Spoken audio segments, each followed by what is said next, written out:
The book of Daniel, chapter 9, verses 24 through 27 says, 70 weeks are determined upon thy people and upon thy holy city to finish the transgression and to make an end of sins and to make a reconciliation for iniquity and to bring in everlasting righteousness and to seal up the vision and prophecy and to anoint the most holy.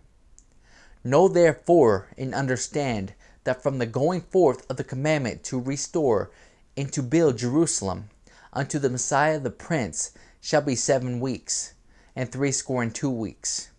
The street shall be built again, and the wall, even in troublous times. And after 62 weeks shall Messiah be cut off, but not for himself. And the people of the Prince shall destroy the city and the sanctuary, and the end thereof shall be with the flood, and unto the end of the war desolations are determined.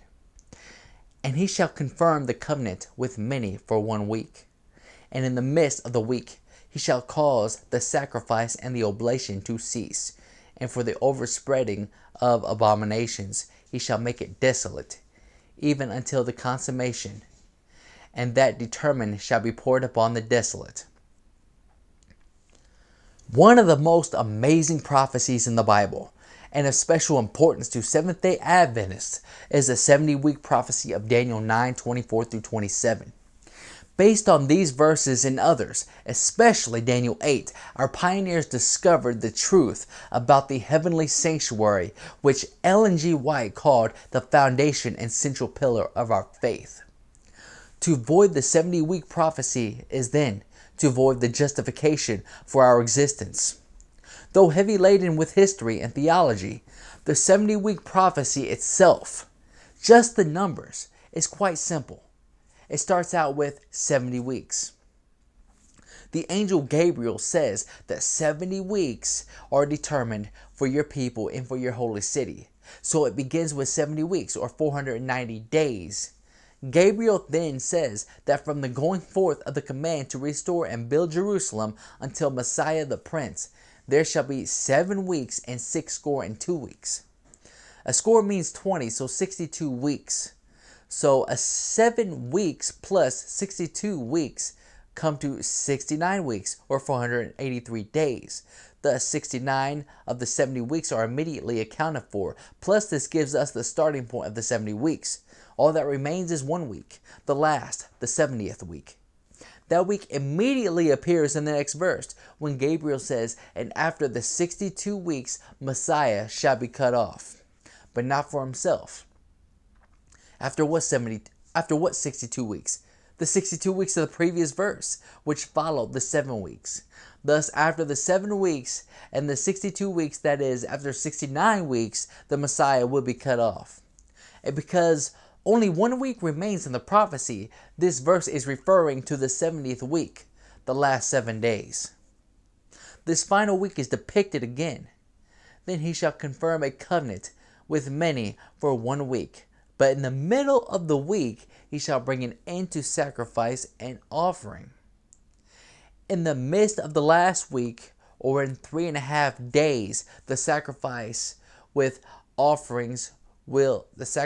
and offerings will cease. So to review, we have the 70 weeks, then 69 of the 70 are immediately depicted. Only 1 week, the last week, or the last 7 days remains.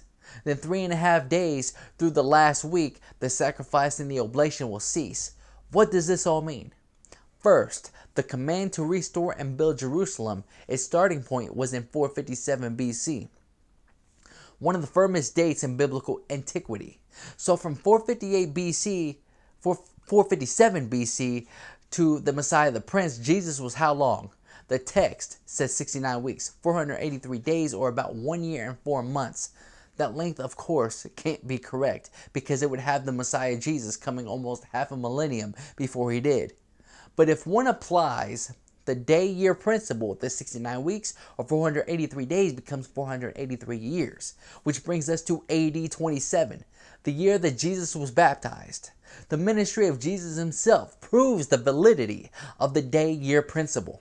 All that remains then is the last week, or the last 7 years. in the midst of the week, or 3.5 years, which comes to AD 31. The sacrifice and the oblations are brought to an end. At the death of Jesus, that is, when the Messiah was cut off in AD 31, the veil in the temple was torn apart, from top to bottom, which is said in the book of Matthew chapter 27, verse 51. And behold, the veil of the temple was rent in twain, from the top to the bottom, and the earth did quake, and the rocks rent. This signified the end of the purpose of the sacrifice and oblations, because what they all pointed to, the death of Jesus, had been fulfilled. Meanwhile, it said that he, the Messiah, will confirm a covenant with many for 1 week, the last week, which ended in 34 AD, with the stoning of Stephen in the book of Acts chapter 7, verses 59 and 60. And they stoned Stephen, calling upon God and saying, Lord Jesus, receive my spirit. And he kneeled down and cried with a loud voice, Lord, lay not this sin to their charge. And when he had said this, he fell asleep. And now the gospel will go to the Gentiles as well as to the Jews.